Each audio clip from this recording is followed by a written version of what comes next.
Yo guys, what's going on? Welcome to another video. Samahan nyo ako ulit mag-trade ng aking funded account from Apex. London session trade pa rin yung gagawin natin ngayon. So samahan nyo ako. Tignan natin kung manatalo or manalo ako ngayong araw na to. Okay? So, analyze tayong market.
Order filled. Okay? Order cancelled. Okay, take profit, hit. Okay, so quick explanation lang guys kung paano ko ginawa yung trade na yon. Okay, tanggalin ko lang lahat to. Yan, tanggalin ko lang lahat. Ay, sorry. Sige, okay na yan. Okay, ngayon nakita nyo, nag-analyze ako sa 5 minutes time frame. Okay, tapos nag-analyze rin ako sa 1 minute time frame. Nag-enter ako sa 30 seconds time frame. Okay, ganito kasi yung nangyari. Medyo, dito dapat ako mag-enter sa FBG na to. Ang problema kasi, meron tayong breaker dito. Yan o, breaker yan. Most of the time kasi, pag walang papalapit na news, like, for example, NFP mamayang gabi, di ba?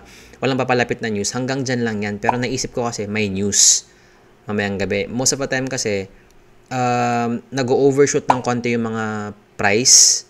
Okay, above or below breakers. Okay, so nangyari niyan, nag-enter na ako dito para hindi ako maiwan. Though kasi confident naman ako sa bias ko, bababa siya. Bakit? Kasi marami tayong inefficiencies dito.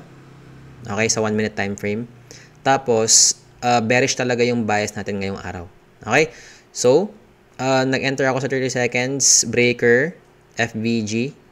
Tapos, ang take profit ko, ganun pa rin, 10 to 15 points lang. Okay na ako doon.